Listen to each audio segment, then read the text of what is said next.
Putra beliau menelpon dan mengatakan secara langsung kepada saya keinginan untuk menikah dan sudah memberitahukannya kepada Bapak Jokowi.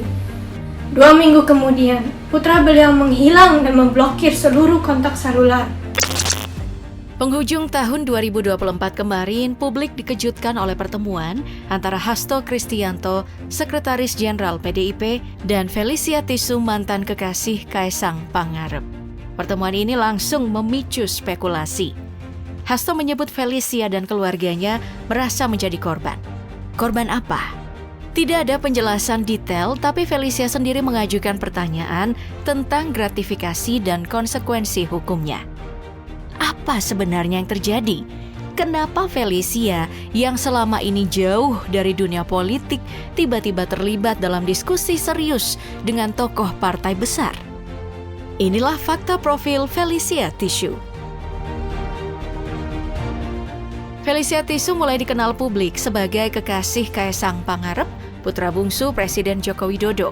Lahir pada 9 Maret 1994 di Singapura, Felicia menempuh pendidikan di Singapore University of Social Sciences, di mana ia pertama kali bertemu dengan Kaesang. Pertemuan awal mereka di kampus menjadi cikal bakal hubungan asmara yang terjalin selama 5 tahun. Kehidupan asmara mereka tak hanya menjadi kisah cinta biasa, tetapi juga membawa Felicia ke lingkaran keluarga orang nomor 1 di Indonesia kala itu. Dalam perjalanan cinta mereka, Felicia dan Kaesang sering terlihat menghadiri berbagai acara keluarga besar Jokowi, termasuk momen penting seperti pernikahan Kahiyang Ayu pada tahun 2017. Kehadiran Felicia di acara keluarga menunjukkan kedekatan dan keseriusan hubungan mereka. Selama 5 tahun bersama, mereka kerap berbagi kebahagiaan di media sosial, mulai dari momen kebersamaan hingga kegiatan sehari-hari. Hubungan ini tampak begitu harmonis dan stabil di mata publik. Bahkan, pada Desember 2020, Kaesang dikabarkan telah berjanji untuk menikahi Felicia, menambah keyakinan bahwa kisah cinta mereka akan berakhir di pelaminan. Namun, harapan akan akhir bahagia itu berubah drastis ketika hubungan mereka mendadak berakhir secara tak terduga. Felicia mengklaim bahwa Kaesang tiba-tiba menghilang tanpa memberikan penjelasan, meninggalkan luka mendalam di hatinya. Keputusan mendadak ini memicu berbagai spekulasi dan perhatian media. Dalam pernyataannya, Felicia mengungkapkan rasa kecewanya karena tidak mendapatkan kejelasan atas apa yang sebenarnya terjadi. Pada akhir Desember 2021, putra beliau menelpon dan mengatakan secara langsung kepada saya keinginan untuk menikah dan sudah memberitahukannya kepada Bapak Jokowi. 2 minggu kemudian, putra beliau menghilang dan memblokir seluruh kontak seluler. Publik pun turut bersimpati, terutama karena hubungan mereka selama ini terlihat begitu erat dan penuh harapan. Perpisahan ini menjadi lebih kontroversial ketika Kaesang dikabarkan menjalin hubungan dengan Nadia Arifta tak lama setelah mengakhiri hubungannya dengan Felicia. Hal ini pun memicu tanggapan beragam dari masyarakat yang mempertanyakan alasan di balik keputusan Kaesang dan bagaimana situasi ini ditangani. Sementara itu, keluarga Felicia juga turut memberikan pernyataan yang memperkuat klaim bahwa Kaesang tidak memberikan penjelasan sebelum meninggalkan hubungan tersebut. Perpisahan yang penuh drama ini mengubah arah hidup Felicia. Dari seorang perempuan yang sebelumnya dikenal karena hubungan asmara dengan putra presiden, Felicia kini lebih fokus pada kehidupannya sendiri. Meski demikian, momen-momen bersama Kaesang tetap menjadi bagian dari perjalanan hidupnya yang tidak dihapus begitu saja. Kisah cinta mereka yang awalnya begitu manis dan penuh harapan, akhirnya menjadi pengingat bahwa tidak semua hubungan berakhir seperti yang diinginkan. Felicia dengan keteguhan hatinya melangkah maju, meninggalkan babak yang penuh emosi ini sebagai bagian dari perjalanan hidupnya. Nah, setelah lama menghilang dan dikabarkan move on, tiba-tiba nama Felicia Tisu kembali menjadi sorotan setelah beredar isu miring di media sosial yang menyebut dirinya dipaksa menggugurkan kandungan hasil hubungannya dengan Kaesang Pangarep. Tuduhan tersebut pertama kali muncul dari akun X bernama @disaja pada 24 Desember 2024 yang bahkan menyeret nama Jokowi, Iriana, dan Partai PDI Perjuangan ke dalam kontroversi ini. Isu ini pun memicu kehebohan dan memancing banyak spekulasi dari publik. Felicia pun segera memberikan tanggapan tegas atas tuduhan tersebut.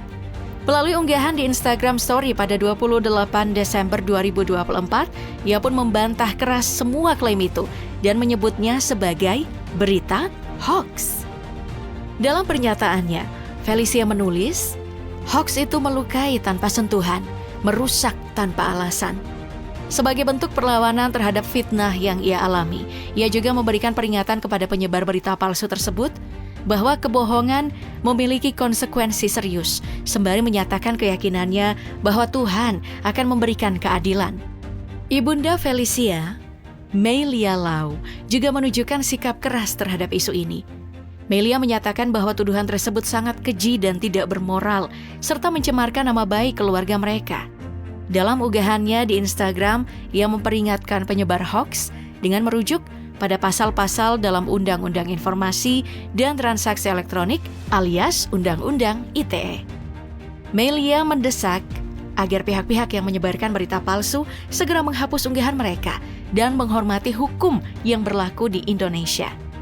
Hingga saat ini, akun @thisaja yang menjadi sumber utama penyebaran isu tersebut telah menghilang tanpa memberikan klarifikasi atau permintaan maaf.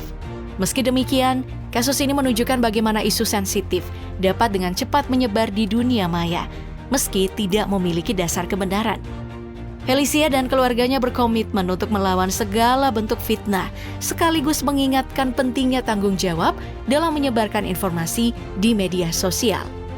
Dalam situasi ini muncullah spekulasi bahwa tuduhan tersebut bagian dari strategi pengalihan isu terkait penetapan Hasto sebagai tersangka dalam kasus suap Harun Masiku oleh Komisi Pemberantasan Korupsi.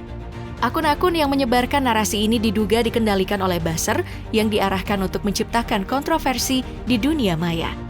Namun, juru bicara PDIP Muhammad Guntur Romli membantah tudingan tersebut dan menyatakan bahwa partainya tidak tertarik mengurusi urusan pribadi Felicia ataupun Kaesang. Ia menegaskan bahwa serangan terhadap Hasto justru datang dari pihak lain.